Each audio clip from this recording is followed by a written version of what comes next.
Hello there! Welcome to the second episode of the show where my dad recommends me a movie, we watch it together, and then I review it. Last time we watched Alien, and it was pretty good. Go check out that episode if you haven't seen it already.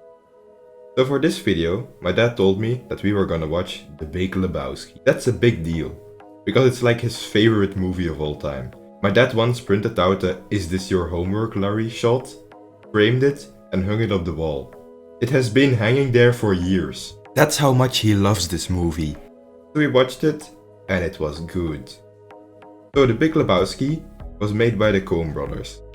They always make really humoristic films that aren't really meant to take seriously, and the Coen brothers are really good at that. This wasn't my first Coen brothers film. I saw The Lady Killers a few months ago, and I think I still prefer that one over The Big Lebowski, but they are both great films. Okay, so The Big Lebowski is a film about a guy named Lebowski, or the dude, played by the legendary Jeff Bridges, who is just kinda living his life.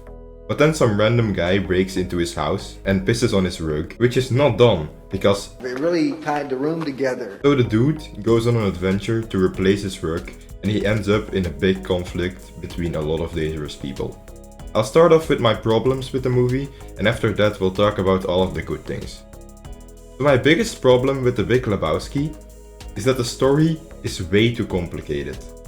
These comedy films work best when the story is really simple, so that you don't have to spend time thinking about the story. You should be able to have a good time with these movies, even without the story. If you make your story too complex, then people are gonna be thinking about that instead of laughing. Take The Lady Killers for example. The story is the simplest thing ever, and it works really well, because you don't have to think about it to enjoy the movie. But in The Big Lebowski, you are kind of forced to think about the story, because the story is way more complex, which means that the story kinda distracted me from the great comedy.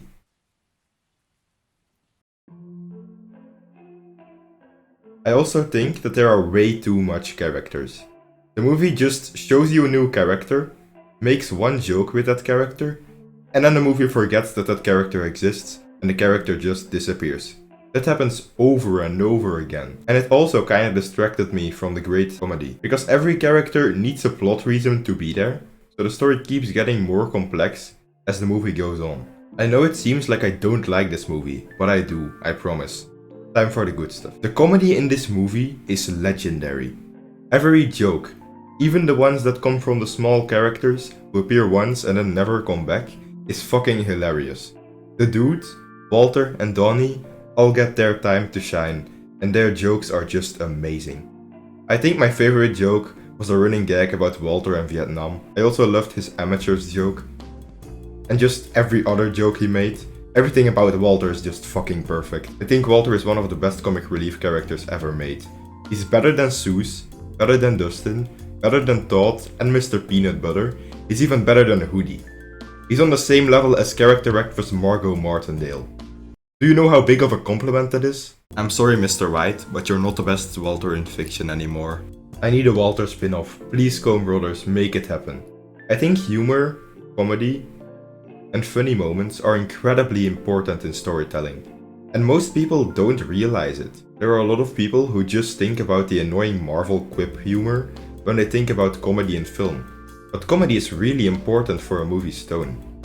If you have a very serious movie, and you just keep throwing serious scenes at the viewer without ever giving them a break or time to breathe, then the serious scenes kinda lose their function, because it feels like the same as the previous 50 serious scenes. So you're also losing the viewer's interest, because it's really boring to watch 50 scenes that feel like the exact same scene. The dark and serious scenes really lose their impact if you don't give the viewer enough time to breathe. Comedy is important because you can brighten up the tone with it, so that the dark and serious scenes have more of an impact. That's why comedy is really important, so I'm really happy that this movie nails it. The score is also surprisingly amazing. I wasn't expecting a comedy like this to have a good score, but damn, the score is insane. It uses licensed music not only to set the tone, but also to make the world feel more real and to help tell the story. There are even a couple of leitmotifs in there. The performances are also incredible. It feels like the dude was made for Jeff Bridges. but Jeff Bridges was also made for the dude. Everyone is doing an amazing job, but John Goodman steals the show as Walter, my beloved. And while I really didn't enjoy how complex the story was, I can't deny that it actually tackles some very mature themes, and it does that very well, which is surprising for a comedy film. The pacing is also perfect. The scene never goes on for too long, and every scene has a purpose, so the movie is never wasting your time. This movie was really good. The story was a bit too complex, and some of the side characters were underused, and there were way too many characters, but this movie is a blast to watch. It's hilarious, and I will not sleep until the Coen brothers give Walter his own spin-off. 8 out of 10, Walter is the GOAT. Hey guys, I'm back from vacation, so I will be uploading weekly videos from now on. I wanna see how long I can keep that up. I have 3 really long videos in the works, but it will take a while for me to finish them, so the videos will definitely be a lot shorter for the next few weeks. Nothing longer than 10 minutes probably. Follow me on Letterboxd, follow me on Twitter, and maybe support me on Patreon. See you guys next week!